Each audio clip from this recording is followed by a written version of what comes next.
Hello, আমি Sukanta. Welcome to my channel বিদেশি বং। আজকে আরেকটা ব্লগ বানিয়ে ফেলেছি। আজকে এটা হচ্ছে থার্ড ব্লগ। এটা হচ্ছে আমরা বাড়িতে বসে কী করে ডাব চিংড়ি বানানো যায়, এই ব্লগটা হচ্ছে ডাব চিংড়ি নিয়ে। তো বাঙালি কোনো রেস্টুরেন্টে গেলে তো ফার্স্টেই আমরা ডাব চিংড়ি অর্ডার করি। তো আজকে আমরা বাড়িতে বসে ডাব চিংড়ি বানিয়েছি। আরমান দাঁড়াও না 1 মিনিট। তো আজকের ব্লগটা হচ্ছে আমাদের আরমান দেখতে চাইছে। আজকের ব্লগটা হচ্ছে আমাদের ডাব চিংড়ি নিয়ে। আমি আর সালনি মিলে ডাব চিংড়ি আজকে বানাবো। তো আই হোপ তোমাদের ব্লগটা ভালো লাগবে। প্লিজ আমাদের বেডের উপরটাতে দেখতে, যে ওনারা ছোটো বেবি থাকলে যা হয় সব এদিকে ওদিকে ফেলে ঠেলে আর কত গোছাবো। আমি বানাচ্ছি হচ্ছে ডাব চিংড়ি। আচ্ছা, তার জন্য আমি নিয়েছি এখানে 3টে বড় বড় গলদা চিংড়ি আছে, আমি ছাড়িয়ে নিয়েছি। ওকে। আর এখানে নিচে 3টে কাঁচা লঙ্কা আছে। আচ্ছা, এটা আমি জাস্ট ডেকোরেশনের জন্য পরে লাস্টে দেব। আচ্ছা। আর এখানে আমি বেটে রেখেছি হচ্ছে সর্ষে, হ্যাঁ, 2 চামচ কালো সর্ষে, 2টো কাঁচা লঙ্কা, নুন, হলুদ দিয়ে আমি একটা পেস্ট করেছি। আর আমি সর্ষেটাকে ছেঁকে নিয়েছি যাতে গ্যাস অম্বল না হয়। আচ্ছা। কেননা অনেক সময় কি হয়, কোকোনাট, অনেক সময় কি হয় সর্ষের ওইটা থাকলে না গ্যাস অম্বল হওয়ার চান্স থাকে। আর এটা হচ্ছে কোকোনাট মিল্ক, আচ্ছা। একদম বেশ ঘন কোকোনাট মিল্ক এটা। হ্যাঁ। আর যেটা নিয়েছি সেটা হচ্ছে সর্ষের তেল, কাচ্চি ঘানি সর্ষের তেল। আর এটা হচ্ছে আমাদের ডাব। আর এটা হচ্ছে ডাব। তো যাই হোক, ডাবটা আর এটা আমি করব প্রেসার কুকারের মধ্যে সাইজ হচ্ছিল না। হ্যাঁ, তো এই আরেকটা ওর বাবা এটা কেটে একটু সাইজ করলো, সাইড দিয়ে কেটে সাইজ করেছি। হ্যাঁ। দে এই চিংড়ি মাছগুলোকে দিয়ে দেবো। ওকে, 3টে চিংড়ি মাছ দিয়ে দিলাম।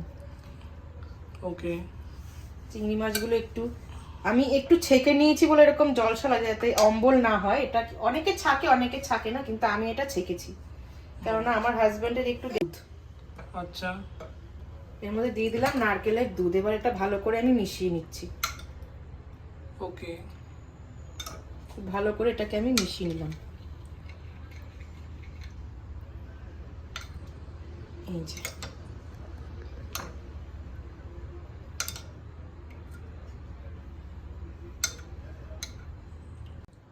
একটা একটা করে চিংড়ি মাছ তুলবো।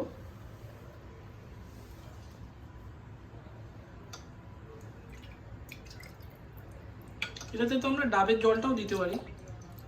হ্যাঁ, দেওয়া যায়, কিন্তু আমি দেখেছিলাম একটা ভিডিওতে ডাবের জল দিচ্ছিল। চিংড়ি মাছটা দিয়ে দেবো।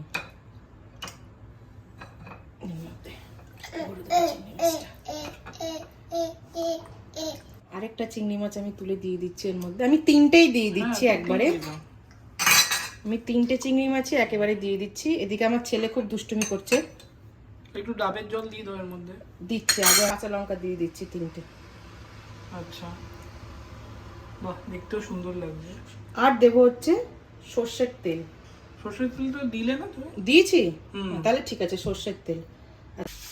আর এই আটা মাখা হয়েছে, এই আটা দিয়ে কি করা হবে, এই যে যেটাতে ডাবটা যেটা রয়েছে, এর ভিতরে যে চিংড়ি মাছগুলো ঢোকানো হয়েছে, এর উপরটাতে আটা দিয়ে একটা লেয়ার করে দেওয়া হবে যাতে ভেতর থেকে বেরিয়ে না আসতে পারে। কেননা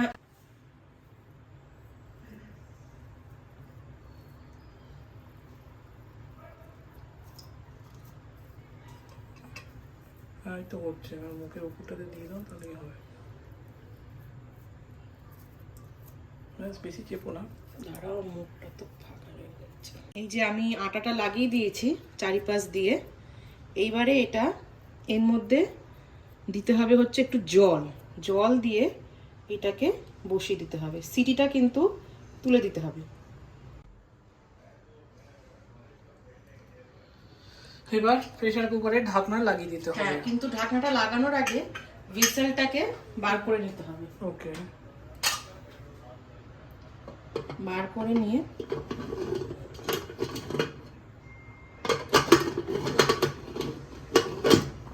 এটাকে আমি বন্ধ করে দিলাম।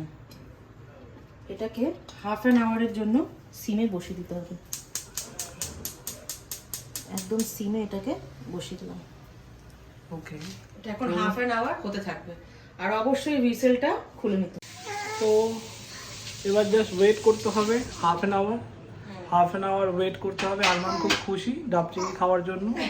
হাফ অ্যান আওয়ার ওয়েট করার পরে তারপরে আমার নিজের খাবারের থেকে বেশি তারপরে হাফ অ্যান আওয়ার ওয়েট করার পরে ডাব চিংড়ি রেডি হয়ে যাবে।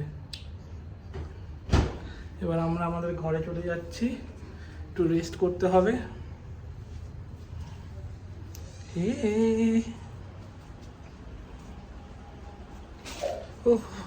একটা মানে যুদ্ধ হলো এতক্ষণ, যুদ্ধ। প্রথম কথা হচ্ছে যুদ্ধ হওয়ার কারণটা হচ্ছে যে আমি দুটো ডাব এনেছিলাম। একটা ডাব মানে ভেতরে মানে আমরা ঢোকাতে পারছিলাম না ডাবটাকে প্রেসার কুকারের ভেতরে, অনেক সাইজটা বড় ছিল। তো তারপরে আরেকটা ছোটো ডাবটাকে সাইডগুলো কেটে কোনো মতে মানে ওটাকে ভেতরে ঢোকানো হয়েছে। আরমান আসো, সে হাই, হ্যালো বলো, সবাইকে হ্যালো বলো।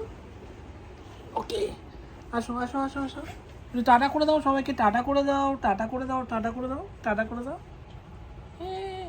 একটু নো নো করে দাও তো, no no no no no, একটু নমস্কার করে দাও, নমস্কার বলো, নমস্কার, হাত দিয়ে নমস্কার করো। আরমান একটু রেস্ট নিচ্ছে বসে। আসো আরমান, এদিকে আসো।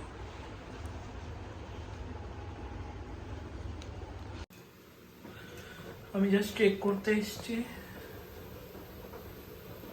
এখনো কোনো উপর থেকে কিছু বেরোচ্ছে না হাওয়া, তার মানে আরো হবে।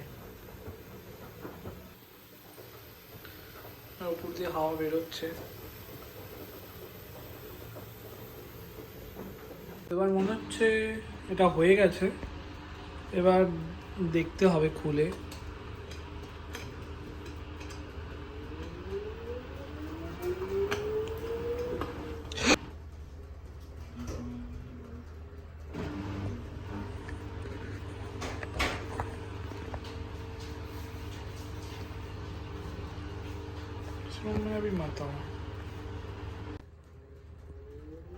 খুলে দেখছি,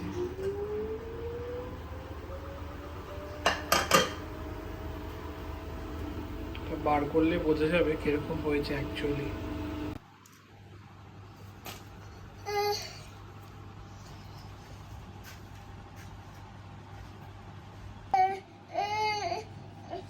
নাইস, হেভি হয়েছে।